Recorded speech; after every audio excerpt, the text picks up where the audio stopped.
Good morning and welcome to MTSU On The Record. I'm Gina Logue, and we're coming to you from the campus of Middle Tennessee State University and via telephone from the West Coast, where Michael Payne, interior designer and host of the HGTV program Designing for the Sexes, will be speaking to us. Michael is going to tell college students what his profession is all about. He's the author of a 2003 book titled Let's Ask Michael. He has a furniture design and manufacturing partnership with the Powell Company, introduced as the Michael Payne in April 2005. It's available in furniture stores nationwide. He's in L.A. Michael, good morning, and thanks for being with us. Jenna, it is absolutely my pleasure. One of the great pleasures of life must be owning your own home, being able to feather your nest however you will, and make it represent your own personal identity, a place where it can be a sanctuary from the outside world and where you can tell the rest of the world to take a flying leap at the moon. But within these four walls, or however many walls you have, however many rooms you have, you can do pretty much whatever you want to. That's my idea of freedom. Does that enter your consciousness when you are designing for people? Absolutely, absolutely. I think the one's personal home, one's space, it is one's own little castle. And yes, it does not have a drawbridge and a portcullis. On the other hand, that when that front door is closed, you are in your own world, and there are all sorts of legal ramifications for that, so people can't come in and search and seize and things of that nature. So it is one's own refuge, and what one does with the interior of one's home, I mean, to me, it is arguably the most important thing, because you have no control over the world outside. Well, minimal control, let's say that. But on the other hand, you have total control over your own home, what it looks like, what it feels like, and what it does to your psyche. How do you help people clients who perhaps know that they want a nice, comfortable home and someplace that will be presentable and welcoming to their guest, but really aren't in touch with what kind of a statement they want to make and don't really have an eye for color and shape and design? It's not that they're stupid or anything, it's just that that's not their talent.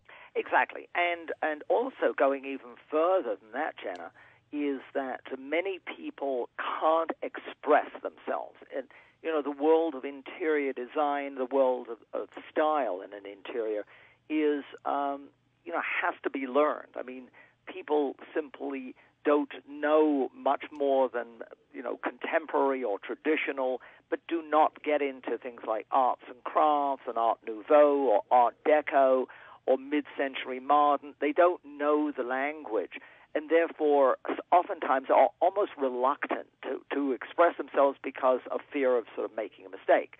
So what I tend to do with them when I very first meet people is, or even before meeting them, is I say to them, look, why don't you just sort of go and buy yourself some, an assortment of shelter magazines, the type of magazines like Metropolitan Home and Architectural Digest, and I just rattle off a whole list of magazines.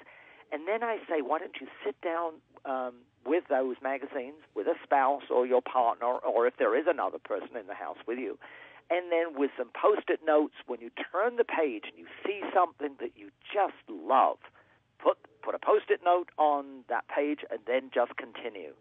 And I tell them not to analyze what they're looking at. I want to understand their feelings. I don't want them to take it apart. I like that lamp, or I don't like that sofa. I want people to turn that page and go, oh, I love that. I'm all of it. I'm interested in the feeling. Then when I sit and talk to them, that's when I have them share their choices with me, and it's remarkable how quickly I can get a grasp of what they have in mind. How do you balance the need for artistry and functionality in dealing with your clients? You can go too far in either direction, can't you? My strongest feelings about everything I've ever designed is that they are equal. It doesn't matter how beautiful an interior is if it doesn't work. But on the other hand, if it works beautifully and it functions wonderfully and it's simply unattractive, I couldn't live in that either. So it is absolutely a balance between the two. It is a constant struggle to keep things looking as beautiful as I can make them, but at the same time always maintain their function.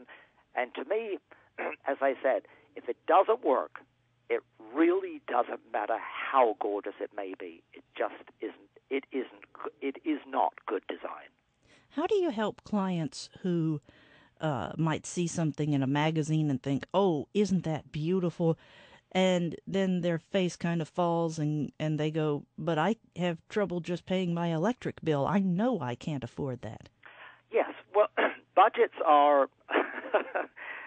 It's a very important point you raise, because oftentimes one does look at these interiors, and when with me sitting alongside them, and I can then dissect those interiors and bring to their attention what it is that's making them as special as they are, and of course what the costs are of these things. I mean, if I'm looking at the interior of an old castle from Europe that was built in the sort of 16th century, then I'm saying, look at all these bricks, look at all of this old stone walls and things. That is what is giving this room the character. Now, if you want that character, I mean, frankly, there are wallpapers out there that actually give you the same look, because trying to recreate that in your own, suburban tract home is not only outrageously expensive, but, I mean, it just would be silly.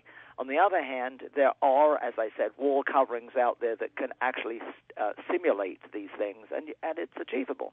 Now, the thing is that all of these interiors that are magnificent in magazines can be reproduced for, frankly, a fraction of the cost in one's own home, as long as there are compromises made. And so it is my job to create the interior, the look, the feel that the people want at their budget. Whatever their budget is, I will tell them whether it's achievable or not. So you look at their entire family budget and go, you spend X amount on electric, X amount on food, X amount on this, that, and the other, add it all up, and then come to a conclusion as to how much they can afford for interior design? That's exactly what I do. And one of the things I stress, Jenna, is that if whatever that sum is that they have got to spend, on interior design, it is better to take that sum and spend it in one room or maybe two, particularly if they're together, like a sort of kitchen family roomy. Oftentimes this whole new great room concept where it's really just one big space. Spend the money on basically one room, as against spending a little bit here and a little bit there and a little bit over there and a little bit there, because what happens when you spread that money in little dollops here and there, the money is gone in no time at all, and you almost have nothing to show for it. I don't know about interior design, but at least in the field of architecture, it seems to me there is less and less creativity on the exterior of the house than ever before. As the building materials have changed and have become lighter, it seems to me there's more prefab cookie cutter exterior construction in the suburbs, and even the so-called McMansions in the Tony neighborhoods, where you're talking seven figures. Some of those houses are all beginning to look alike. Do you ever come up to a house and look at it and think, "Oh no, not one of those. What am I going to do with this?" It is. Oh my word! You just touched on such a sort of sensitive subject, whereby it's the cookie cutter approach to a house design, architecture, and house design, where particularly in these tracts, and as you said, they may be McMansions,